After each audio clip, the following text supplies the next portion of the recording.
So hello everyone, welcome to UPSC पे चर्चा with विशाल। तो जैसे कि आपको पता है कि मैंने लूसेंट ऑब्जेक्टिव की सीरीज स्टार्ट कर रखी है अपकमिंग एग्जाम्स को ध्यान में रखते हुए। तो आज हमारा मॉडर्न हिस्ट्री का पार्ट 2 है, जिसके अंदर हम क्वेश्चन नंबर 51 से स्टार्ट करेंगे और देखेंगे। मतलब काफ़ी अच्छी तरीके से समझेंगे और आई होप कि आप लोगों को ये वीडियो काफ़ी पसंद आए। So please like, share, comment and subscribe. तो चलिए स्टार्ट करते हैं। कैप्टन विलियम हॉकिंस किस जहाज से भारत पहुंचा? हेक्टर, ड्रैगन, स्क्वायर या इनमें से कोई नहीं? तो मैं आपकी कंफर्मिटी के लिए हर एक का आंसर भी मैं आपको दिखाता रहूंगा, ठीक, जिससे कि आपको भी कंफर्मिटी मिल जाए कि हाँ इसका आंसर ये है। तो 51 का जो आंसर है वो है ए। क्या है? हेक्टर। तो कैप्टन विलियम हॉकिंस जो है वो हेक्टर से पहुंचा था। किस मुगल बादशाह ने 6 फरवरी 1613 को एक फरमान जारी कर अंग्रेजों को सूरत में एक स्थायी कोठी खोलने की अनुमति दी? अकबर, जहांगीर, शाहजहां, औरंगजेब। तो इसका आंसर वैसे आप लोगों को पता ही होगा कि क्या होना चाहिए। 52 का बी आंसर होना चाहिए, तो ऑब्वियसली इसका बी आंसर है जहांगीर। कौन इंग्लैंड के सम्राट जेम्स फर्स्ट का राजदूत बनकर 1615 ईस्वी में मुगल बादशाह जहांगीर के दरबार में अजमेर पहुंचा? Ralph Fitch, William Hawkins, sir Thomas Roe, इनमें से कोई नहीं? तो जो 53 का जो आंसर है वो क्या होगा? 53 का आंसर है आपके सी, यानी कि 53 का सी, सर टॉमस रो राजदूत बनकर 1615 ईस्वी में मुगल बादशाह जहांगीर के दरबार में अजमेर पहुंचा था। 1661 ईस्वी में पुर्तगाल के राजा ने अपनी बहन कैथरीन ब्रैगंजा की शादी इंग्लैंड के राजा चार्ल्स सेकंड से की। इस उपलक्ष्य में उसने कौन सा भारतीय द्वीप चार्ल्स सेकंड को दहेज के रूप में दे दिया? आई होप इसका आपको पता ही होगा। सूरत, बम्बई, खंबात, भड़ोच। तो मोस्ट फेमस हमारी बॉलीवुड के लिए भी मशहूर जाने वाला शहर है मुंबई, ठीक। इंटरलोपर्स थे अनधिकृत व्यापारियों के रूप में सामुद्रिक लुटेरे या अधिकृत व्यापारी या ब्रिटिश ईस्ट इंडिया कंपनी के कर्मचारी होते थे, या इनमें से कोई नहीं? तो जो इंटरपोलर्स थे वो कौन होते थे? 55 का अगर मैं आपको आंसर बताऊं तो ए है, यानी कि ये कौन थे? एक तरीके से लुटेरे थे, समुद्री लुटेरे थे। 1632 ईस्वी में गोलकोंडा के किस सुल्तान ने अंग्रेजों के नाम सुनहला फरमान यानी कि गोल्डन फरमान जारी कर 500 पगोड़ा वार्षिक कर के एवज में उन्हें गोलकोंडा राज्य के बंदरगाहों में स्वतंत्रता पूर्वक व्यापार करने की अनुमति दी? अब्दुल्ला कुतुब शाह, कुली कुतुब शाह, अली आदिल शाह या इनमें से कोई नहीं? तो इस 56 का जो आंसर है वो आपके क्या होगा? वो है ए। 56 का जो आंसर है वो है ए, यानी कि अब्दुल्ला कुतुब शाह।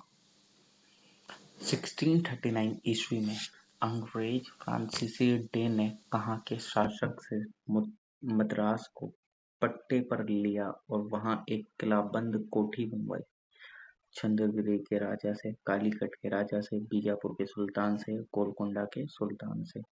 तो 57 का जो आंसर है वो है आपका ए। तो यानी कि वो कौन थे? चंद्रगिरी के राजा से।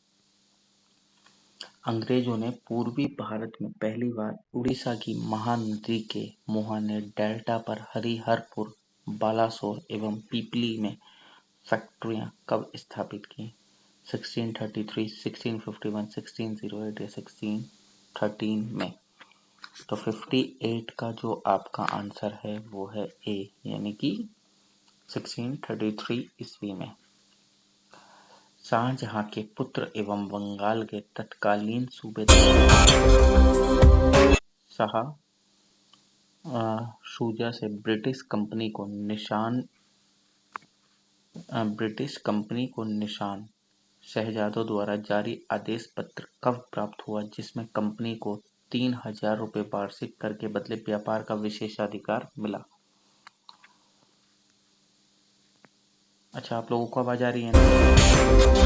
गए थे तो उसका भी शायद चली गई हो। ठीक है, आ रही है ना? एक बार कंफर्म करना, एक बार टाइप कर देना आ रही है कि नहीं आ रही, क्योंकि कॉल आने के बाद थोड़ा सा दिक्कत आ जाती है आवाज़ में। चलो ठीक है, नोबडी इज कंफर्मिंग। क्या हुआ, बिजी हैं क्या? ओके, ठीक है, आ रही है, थैंक यू। चलिए, हाँ हाँ ठीक है। मैं कौन सा क्वेश्चन नंबर पढ़ रहा था? 59। शाहजहाँ के पुत्र एवं बंगाल के तत्कालीन सूबेदार शाह शुजा से ब्रिटिश कंपनी को निशान शहजादों द्वारा जारी आदेश पत्र कब प्राप्त हुआ, जिसमें कंपनी को 3000 रुपये वार्षिक कर के बदले व्यापार का विशेष अधिकार मिला? 1651 ईस्वी में, 1688, 1661 या इनमें से कोई नहीं? तो 59 का जो आपके आंसर होगा वो है ए, 59 का, यानी कि 1651 में। किसने 1680 ईस्वी में एक फरमान जारी कर अंग्रेजों पर चुंगी की दर 2% से बढ़ाकर 3.25% कर दिया? मतलब 3.5%, 3.50 एक तरीके से। शाहजहां, जहांगीर, औरंगजेब, इनमें से कोई नहीं? तो जो आपके 60 नंबर के क्वेश्चन का आंसर है वो है आपका क्या, सी, यानी कि कितना कर दिया था, कितना किसने करा था? औरंगजेब ने 2 से 3.5%। किस बादशाह के आदेश पर मुगल सेना ने 1686 ईस्वी में हुगली पर आक्रमण कर अंग्रेजों को निकाल बाहर किया? औरंगजेब, शाहजहां, जहांगीर, इनमें से कोई नहीं? तो 61 का जो आपके आंसर है वो है ए, 61 का क्या है, ए, औरंगजेब। किस मुगल बादशाह ने अंग्रेजों से 1.5 लाख रुपए मुआवजा के तौर पर वसूल किए? शाहजहां, जहांगीर, औरंगजेब, इनमें से कोई नहीं? तो जो 62 का जो आपके आंसर है वो है सी, यानी कि किसने इसका आंसर क्या है, औरंगजेब, यानी कि 1.5 लाख रुपए मुआवजा के तौर पर वसूल किए थे। अंग्रेजों को सुल्तानती कालीकता एवं गोविंदपुर नामक 3 गांवों की जिम्मेदारी खरीदने की अनुमति देने वाला बंगाल का मुगल सूबेदार था? शाह शुजा, इब्राहिम खां, शाइस्ता खां, अजीम उस शान? 63 का जो आपका आंसर है वो है डी, यानी कि 63 का क्या है, अजीम उस शान। अंग्रेजों ने सुल्तानती कलिकता एवं गोविंदपुर की जमींदारी कितने में खरीदी? 1200 रुपये में, 12,000 रुपये में, 1500 रुपये में, 1800 रुपये में? तो 64 का जो आपके आंसर है, 64 का वो है आपका ए, यानी कि कितने रुपए में, 1200 रुपये में। भारत में ब्रिटिश उपनिवेशवाद के दौरान नए शहरों का प्रादुर्भाव हुआ। कलकत्ता, जो अब कलकत्ता है, उन प्रथम शहरों में से एक था। निम्नलिखित में से कौन से गांव से मिलकर कलकत्ता शहर बना था? तो मिदनापुर, चटगांव, वर्धमान को मिलाकर। B option 24 Parganas, Kalikata, Thakurgaon. C option Sutanuti Kalikata Govindpur. D option Midnapore, Thakurgaon या गोविंदपुर। तो 65 का ऑप्शन क्या है, इसका है आपके 65 का सी ऑप्शन। ठीक, सी ऑप्शन, यानी कि सुल्तानती कालीकत और गोविंदपुर। ये तो अभी हमने 63 वाले क्वेश्चन में भी पूछा था ना, पढ़ा था अभी।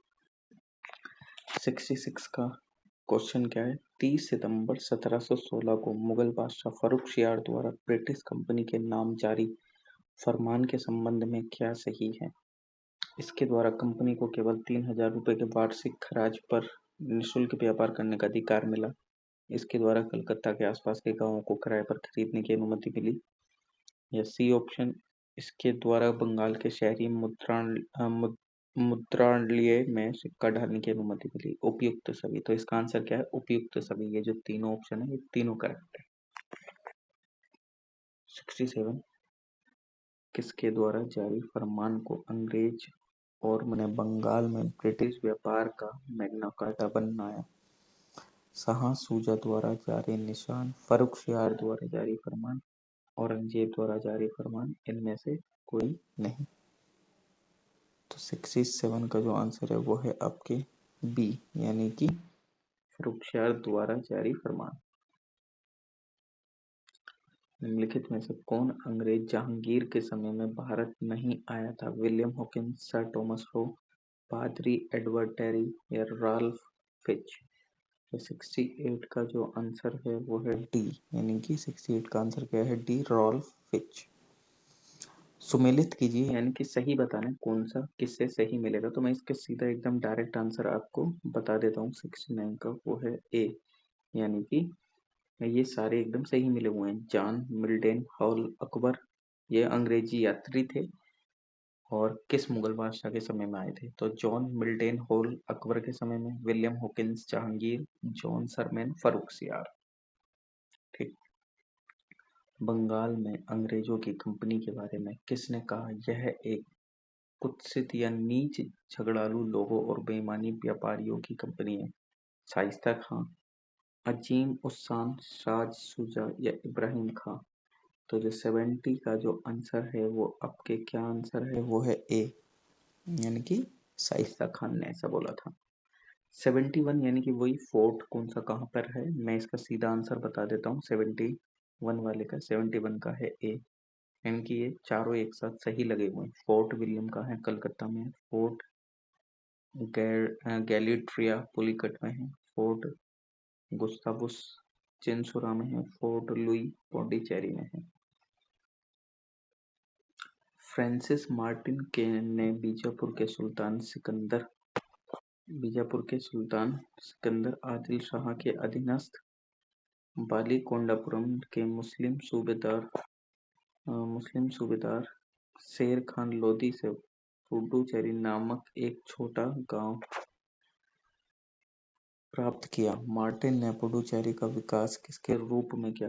पुडुचेरी के रूप में, चंद्रनगर के रूप में, चिंसुरा के रूप में, या इनमें से कोई नहीं? तो जो 72 का जो आपका आंसर है वो है ए, यानी कि पुडुचेरी के रूप में। फ्रांसीसियों को चंद्रनगर बस्ती किसने भेंट की? शाह शुजा ने, शाइस्ता खान ने, अजीम उस शान ने, इनमें से कोई नहीं? तो 73 का जो आंसर है वो है बी, यानी कि शाइस्ता खान ने। ठीक। मुगल बादशाह ने किसे नवाब की पदवी प्रदान की? डुप्ले, कुलाइव, लाली, इनमें से कोई नहीं? तो 74 का जो आंसर है वो है आपका ए, यानी कि कौन है? डुप्ले। डुप्ले के संबंध में क्या सही है? वह पहला व्यक्ति था जिसने भारत में यूरोपीय साम्राज्य की नींव रखी। उसने पहली बार यूरोपीय सेना को भारतीय राजदरबार में भारतीय खर्च पर नियुक्त करवाया था। उसने पहली बार वे हथकंडे प्रयोग किए जो भारत को जीतने के लिए अंग्रेजों के मार्गदर्शक बने, या उपयुक्त सभी? तो जो 75 का जो आपके आंसर है 75 का वो है आंसर नंबर डी, यानी कि ऑप्शन डी, यानी कि सारे सही हैं डुप्ले के संबंध में। पुडुचेरी के गवर्नर जनरल बनने के पूर्व डुप्ले कहाँ का गवर्नर नियुक्त किया गया था? चंद्रनगर, चिनसुरा, पुलिकट, इनमें से कोई नहीं? तो जो 76 का आंसर है वो है ए, यानी कि कहाँ का गवर्नर? चंद्रनगर का। कौन? डुप्ले। डुप्ले के बाद पुडुचेरी का गवर्नर जनरल कौन बना? गुडेहू, फ्रांसिस मार्टिन, लाली, इनमें से कोई नहीं? तो जो 77 का जो आंसर है वो है क्या? ए, 77 का क्या है? ए, गुडेहू। फ्रांसीसियों के पतन का कारण था? फ्रांसीसियों के पतन का कारण क्या था? इसका ऑप्शन क्या दे रखा है? डी, यानी कि सारे ही कारण थे। अंग्रेजों की नौसैनिक श्रेष्ठता एवं भारत व भारत के बाहर अंग्रेजों से व्यापारिक प्रतिनिधित्व, फ्रांसीसी सरकार के समर्थन का अभाव, फ्रांसीसी कंपनी का दुर्बल संगठन, ये सारे ही कारण थे। निम्नलिखित में से कौन सा युद्ध निर्णायक युद्ध था जिसमें फ्रांसीसी हार गए और अंग्रेजों की सर्वोच्चता स्थापित हो गई? तो वांडीवाश का युद्ध 1760, बेदरा का युद्ध 1759, प्लासी का युद्ध 1757, बक्सर का युद्ध 1764। तो जो 79 का आंसर है वो है वांडीवाश का वॉर 1760 में जो हुआ था। कौन सा युद्ध यूरोपीय एंग्लो फ्रांसीसी युद्ध का विस्तार नहीं था? तो 80 का आंसर क्या है, बी, द्वितीय कर्नाटक युद्ध। ठीक, जो कि 1749 से 54 तक था। प्रथम कर्नाटक युद्ध की समाप्ति किस संधि से हुई? तो 81 का जो आंसर है वो है आपके क्या, ए, एक्सला चापले की संधि से हुई थी प्रथम कर्नाटक युद्ध की समाप्ति। ये जो कुछ एकदम डायरेक्ट वाले हैं मैं इनको सीधा बता दूंगा क्योंकि ये अधिकतर सब लोगों को पता होते हैं। फुकोडेहू की संधि या पुडुचेरी की संधि 1754 में कौन सा युद्ध समाप्त हुआ? तो इसका आंसर बी, यानी कि क्या, द्वितीय कर्नाटक युद्ध समाप्त हुआ था। यानी कि पुंडीचेरी की जो संधि थी, यानी कि पुंडीचेरी की जो ट्रीटी थी 1754, वो रिलेटेड थी सेकेंड कार्नेटिक वॉर से। 83 वोंडिवोस के युद्ध 1760 में अंग्रेजों का नेतृत्व किसने किया? Sir Eyre Coote, Thomas Smith, Thomas Roe, इनमें से कोई नहीं। तो 83 का जो आंसर है वो है ए, सर आयरकूट के नेतृत्व में हुआ था। कर्नाटक का तृतीय युद्ध किस संधि के फलस्वरूप समाप्त हुआ? तो 84 का जो आपके आंसर है वो क्या है? 84 का सी, पेरिस की संधि। यानी कि ये जो थर्ड कार्नेटिक वॉर था वो किस ट्रीटी पे समाप्त हुआ? Treaty of Paris. फ्रांस की सरकार ने किस वर्ष भारत स्थित फ्रांसीसी बस्तियों का अधिकार भारत सरकार को सौंप दिए? 1951, 54, 61 या 55? तो 85 का आंसर क्या है? बी, यानी कि 1954। इतिहासकार मैकाले के अनुसार वह पहला व्यक्ति कौन था जिसने पहली बार अनुभव किया कि मुगल साम्राज्य के खंडहरों पर एक यूरोपीय साम्राज्य बनाया जा सकता है? डुप्ले, लाली, गोडेहू या क्लाइव? तो जो 86 का आंसर है वो है ए, यानी कि डुप्ले। अब इन यूरोपियन पावर्स को भारतीय व्यापार में समय समय पर प्रवेश किया, तो सबसे पहले कौन आया? इनके आने का क्रम बताना है, सबसे पहले कौन फिर कौन। तो इसका अगर मैं सीधा बताऊं तो सबसे पहले कौन आए थे? पुर्तगाली, फिर आए थे इंग्लिश, फिर आए थे फ्रांसीसी, फिर आए थे डच। ओके, तो ये ध्यान रखना है अपन को। निम्नलिखित यूरोपियों में कौन सा एक स्वतंत्र पूर्व भारत में व्यापारी के रूप में सबसे अंत में आए? सबसे लास्ट में कौन आए? जब हमने क्रम ही पढ़ा है अभी तो ऑब्वियसली बात है, तो क्रम के अनुसार कौन? फ्रांसीसी। स्वतंत्र पूर्व भारत में व्यापारी के रूप में, व्यापारी के रूप में पूछा गया है, ये ध्यान रखना, कभी बोलो डच। भारत का बादशाह, यानी कि भारत का बादशाह उस समय कौन था जब ब्रिटेन की ईस्ट इंडिया कंपनी की स्थापना हुई थी? तो ये भी एकदम सीधा फैक्चुअल है, कौन था? अकबर था। 17वीं सदी के दौरान दक्षिण भारत में यूरोपीय व्यापारिक कंपनियों की सफलता के लिए निम्नलिखित में कौन सा कारण था ये थे? तो इसका मैं सीधा आंसर करके बता दूं तो ए, यानी कि तीनों ही थे। यानी कि दक्षिण में मुगल उतनी तादाद में नहीं थे जितनी उत्तर में थे, जितने नॉर्थ वाली साइड में थे। विजयनगर राज्य 16वीं सदी के अंत में उखाड़ फेंका गया, मतलब उसको हटा दिया था पूरा। दक्षिण में अनेक छोटे और कमजोर राज्य थे जिनकी वजह से ये अपने आप को वहां पे स्टैब्लिश कर पाए ना। 15 अगस्त 1947 के बाद भी भारत का कौन सा भाग पुर्तगाल के अधीन बना रहा? अरे ये तो मोस्ट सिंपल है, गोवा था ना, सबसे लास्ट तक रहा था। ठीक, उसमें राम मनोहर लोहिया जी का भी रोल था 1960 में, जब उसको अलग कराया गया आजाद एक तरीके से।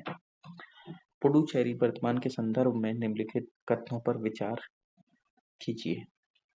तो 92 का क्या होना चाहिए? मतलब कुल मिलाकर पहले इसका सही आंसर देख लेते हैं। तो इसका आंसर सिर्फ एक ही है, पहला वाला ही सही है। ठीक, कौन सा कथन सही है? पोंडुचेरी पर कब्जा करने वाली पहली यूरोपीय शक्ति फ्रांसीसी थे। बाकी दोनों गलत है। क्यों? क्योंकि पोंडुचेरी पर कब्जा करने वाली दूसरी यूरोपीय शक्ति पुर्तगाल थे, ये गलत है। अंग्रेजों ने सभी पोंडुचेरी पर कब्जा नहीं किया, ये भी गलत है।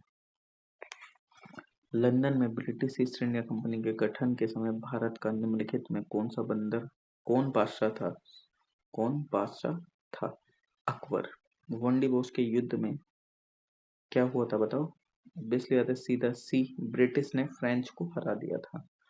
तो ये तो 94 तक क्वेश्चन कंप्लीट हुए जो कि थे यूरोपियन से रिलेटेड, यूरोपियन के आगमन से रिलेटेड। अब चालू होगा विविध यानी मध्यकालीन भारत।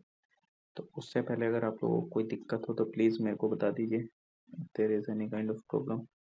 बाकी मेरे को तो प्रॉब्लम आ गई क्या मेरा मोबाइल 10% हो गया, इसको चार्जिंग पे लगाना पड़ेगा। कोई नहीं, अच्छा, कोई ऐसा आवाज में इशू। ये लूसेंट से क्वेश्चन है, लूसेंट की मॉडर्न हिस्ट्री से हम क्वेश्चन कर रहे हैं। बोर तो नहीं हो रहे हो, ये बताओ। बोर वगैरह तो नहीं हो रहे हैं। चलिए ठीक है, ये जो चीज है ये तो हमें यूपीएससी के समय भी कामयाब होगी, क्योंकि लास्ट में ये बहुत हेल्पफुल होती है एकदम। चलो आगे पढ़ते हैं। मध्यकालीन में मेरा मोबाइल 10% है, 5% तक देखते हैं जितना हो पाता है, वरना चार्जिंग पे लगा के अगर करूंगा तो ये बहुत हीटअप हो जाएगा। जितना होता है उतना करते हैं, कोई दिक्कत नहीं है। निम्नलिखित में कौन सुमेलित है, यानी कि कौन सा इनमें सही है, यानी कि जो कि सही से मैच कर रखा है। तो फर्स्ट वाले का यानी कि डी होना चाहिए। खजुराहो कहाँ है, चंदेलों ने बनवाया था, यानी कि बाकी जो ये गलत है। बड़ा इमामबाड़ा कहाँ स्थित है, अरे लखनऊ वालों, आपको तो ये पता ही होगा, है कि नहीं। लखनऊ सीधा आंसर। किस राजपूत शासक ने जिस मोहम्मद शाही नामक आंकड़ों का समूह बनाया जिससे लोग खगोल संबंधी अवलोकन कर सकें, वो कौन थे। अजीत सिंह, सवाई जय सिंह, भारमल या मान सिंह। यानी कि कुल मिला के जंतर मंतर से रिलेटेड चीज है, तो ये कौन कर रहे थे, सवाई जय सिंह ने करवाया था ना। ज्योग्राफी वगैरह ये सब होता है ना उसमें। हवा महल कहाँ स्थित है, ये तो सीधा आप बता सकते हैं, जयपुर में स्थित है। प्रसिद्ध चेतक घोड़ा किससे संबंधित है, ये भी आप सीधा बता सकते हैं, महाराणा प्रताप से संबंधित है। अब आपको ये बताना है सही राज्यों के साथ जोड़ी जोड़ी बनाइए, यानी कि कौन सा कहाँ पे है। तो इसका मैं सीधा आंसर बता देता हूँ तो ज्यादा सही रहेगा। तो 6 का आंसर सीधा क्या है, ए। यानी कि सारे एकदम सही है। हल्दी घाटी कहाँ है, राजस्थान में। पानीपत हरियाणा में है। बक्सर बिहार में है। प्लासी पश्चिम बंगाल में है। एकदम एग्जैक्टली सही है। निम्नलिखित में से कौन सा कथन 8वीं सदी के संत शंकराचार्य के बारे में सही नहीं है, यानी कि बाकी सारे सही हैं और वो सही नहीं है। जो सही नहीं है उसको हटा देते हैं, फिर सही है वाले पढ़ लेंगे। यानी कि सी वाला कथन सही नहीं है कि उन्होंने प्रयाग को तीर्थराज नाम दिया, ये गलत है। बाकी को सारे सही है। क्या, उन्होंने भारत के विभिन्न क्षेत्रों में 4 धाम स्थापित किए, उन्होंने बौद्ध धर्म व जैन धर्म के विस्तार पर रोक लगाई, उन्होंने वेदांत का प्रसार किया। निम्नलिखित में से किसने दिल्ली में खगोलीय वेधशाला, जिसे जंतर मंतर कहते हैं, बनवाई थी। तो किसने बनवाई थी, 8th का जो आंसर है वो आप सीधा भी बता सकते हैं, क्या है, डी, जयसिंह सेकंड ने बनवाया था। इनमें ऑप्शन पढ़ने की जरूरत नहीं, इस पर सीधा बताओगे। गोविंद महल जो हिंदू वास्तुकला का अप्रतिम उदाहरण है, स्थित है दतिया में, खजुराहो, ओरछा में या ग्वालियर में। तो 9th वाले का अगर आपको पता हो तो इसका आंसर क्या है, ए। कहाँ, दतिया। दतिया कहाँ पड़ता है, ग्वालियर के पास। गोविंद महल। निम्नलिखित को कालक्रम अनुसार व्यवस्थित करें एवं सही उत्तर नीचे दिए गए कूट की सहायता से ढूंढें। यानी कि सबसे अहिल्याबाई, दुर्गावती, पद्मिनी या ताराबाई। तो इसका 10th का जो सही क्रम है वो कौन सा होगा, बी। यानी कि पहले आएगा 3241, यानी कि पद्मिनी, दुर्गावती, ताराबाई और फिर अहिल्याबाई। स्थान और स्मारक बताने हैं, कौन सा कहाँ पर है, इसको सही मैच करना है। तो 11th वाले का मैं सीधा ही आंसर बता देता हूँ, क्योंकि फिर बार बार वो ऑप्शन पढ़ना पड़ेगा। यानी कि एलिफेंटा कहाँ पर है, एलिफेंटा एक गुफा है। ठीक, एलिफेंटा जो है वो एक गुफा है, और कहाँ पे, महाराष्ट्र में है। और श्रवण बेलगोला ये क्या है, ये एक मंदिर है। खजुराहो क्या है, खजुराहो, वो सॉरी, श्रवण बेलगोला एक मूर्ति है, और खजुराहो क्या है, मंदिर है। सांची जो है एक स्तूप है। निम्नलिखित में कौन बीज गणित के क्षेत्र में अपने योगदान के लिए विशेष रूप से जाना जाता है। आर्यभट्ट, ब्रह्मगुप्त, भास्कर या लल्ल। तो 12th का जो आंसर है वो है सी, यानी कि भास्कर को।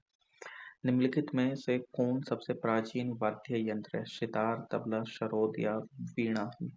तो अगर 13 का आंसर अगर हम देखें तो इसका आंसर क्या है, डी, यानी कि सबसे पुराना कौन है, वीणा। निम्नलिखित 4 बाहरी आक्रमणों को कालानुसार अवस्थित करें एवं नीचे दिए हुए कूट से सही उत्तर ढूंढें। तो सबसे पहले कौन सा, मतलब इनको एकदम क्रोनोलॉजिकल ऑर्डर में लगाना है, तो इसका आंसर भी मैं सीधे सीधे बता देता हूँ 14 का। तो जो 14 का आंसर है वो है सी, यानी कि 2431। पहले चंगेज खान, फिर तैमूर लंग, फिर नादिर शाह, फिर अहमद शाह अब्दाली।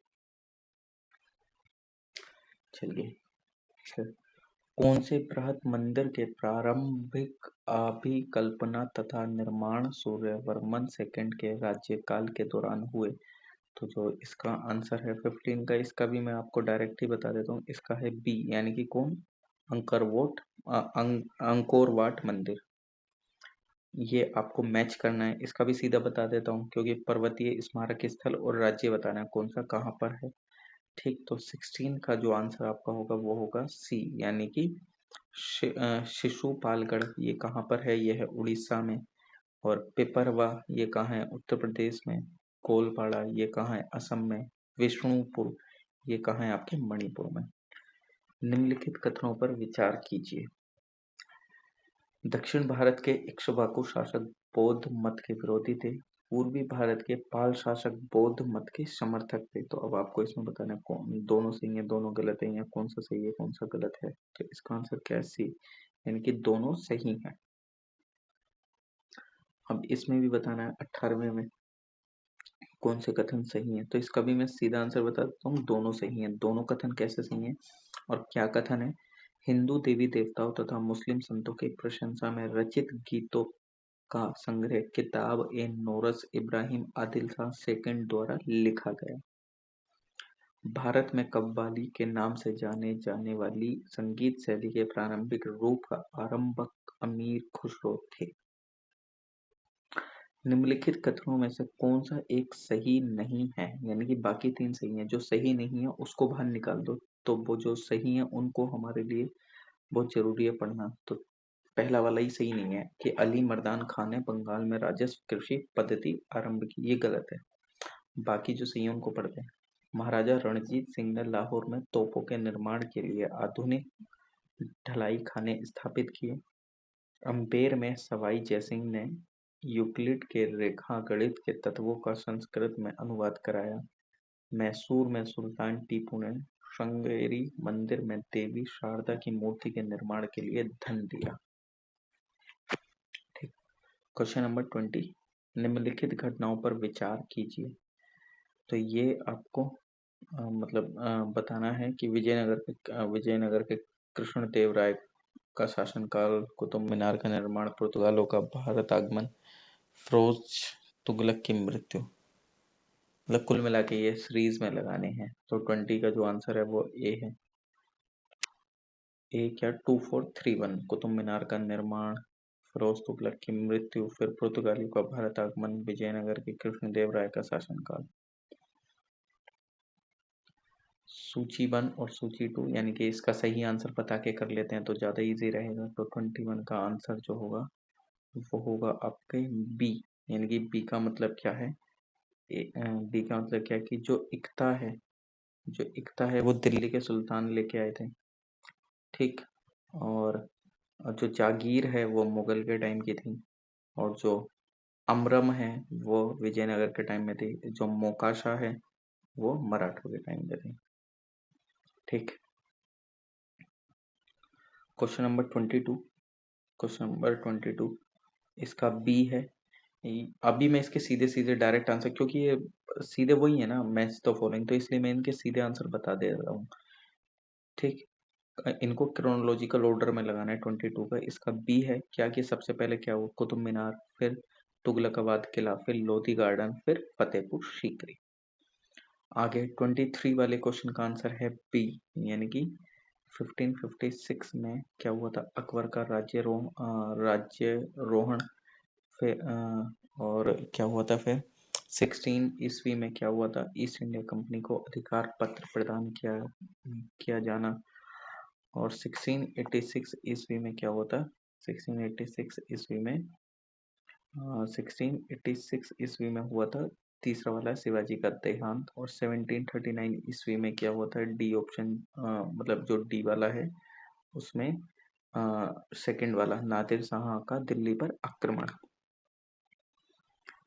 महाभारत की विषय वस्तु पर विभिन्न भाषाओं के कृतिकारों के निम्नलिखित युग्मों में कौन सा एक सही सुमेलित है, मतलब कौन सा इनमें सही है। तो सीधा आंसर बता रहा हूँ क्योंकि मेरा मोबाइल भी अभी डाउन होने वाला है, डेट्स वाई। पंपा कन्नड़ ये सही है। अब ये सूची बताना है 25 वाला। 25 का जो अगर मैं सही आंसर बताऊं तो इसका डी है, यानी कि 4312। 4312 का मतलब क्या है? पानीपत की द्वितीय लड़ाई, भारत में मुगल शासन। तराइन की द्वितीय लड़ाई, भारत में तुर्की शासन। और तालीकोटा की जो लड़ाई हुई थी उस समय विजयनगर साम्राज्य का पतन हुआ था। प्लासी की जो लड़ाई हुई थी भारत में ब्रिटिश शासन था। 26 में बताना है कि कौन सा सही है, मतलब सही है वो है डी, यानी कि अमरावती बौद्ध स्तूप कहाँ है? आंध्र प्रदेश में। सूर्य मंदिर कहाँ पर स्थित है? वो है सी, यानी कि कोणार्क में। और 28 का सही आंसर क्या है? ए, यानी कि ये सही एकदम लगा हुआ है कि अलाई दरवाजा दिल्ली में अलाउद्दीन खिलजी ने बनवाया था। बुलंद दरवाजा फतेहपुर सीकरी में अकबर ने। मोती मस्जिद आगरा में शाहजहां ने। मोती मस्जिद दिल्ली में औरंगजेब ने। पृथ्वीराज विजय का लेखक कौन था? तो यानी कि 29 वाले का सी, यानी कि जय जनक थे। नगर द्रविड़ और वैसार हैं, ये तो आपको सीधा सीधा पता ही होना चाहिए। भारत मंदिर के टाइप है ना, वैसार, नागर, द्रविड़। नागर वाले नॉर्थ में, द्रविड़ वाले साउथ में, वैसार यानी कि मिक्स। तो वीडियो में लास्ट तक बने रहने के लिए धन्यवाद। ये वीडियो आपको हर एक एग्जाम में फायदा पहुंचाएगी। यूपीएससी में भी बहुत अच्छे लेवल पे आपको ये फायदा पहुंचाएगी। एज पर माई एक्सपीरियंस मैं आपको बता सकता हूँ कि किस तरीके से आप उसमें एलिमिनेशन मेथड लगा सकते हैं, ये सारी चीजें करके। और स्टेट पीसीएस में तो कारगर है ही, और बाकी जो वनडे टाइप एग्जाम में उनमें तो और ज्यादा। ठीक, तो अगर कुछ भी आपका कोई डाउट है या कुछ भी ऐसा लगा हो तो आप कमेंट कर सकते हैं। तो please like share comment and subscribe. तो मिलते हैं नेक्स्ट वीडियो में। Thank you so much.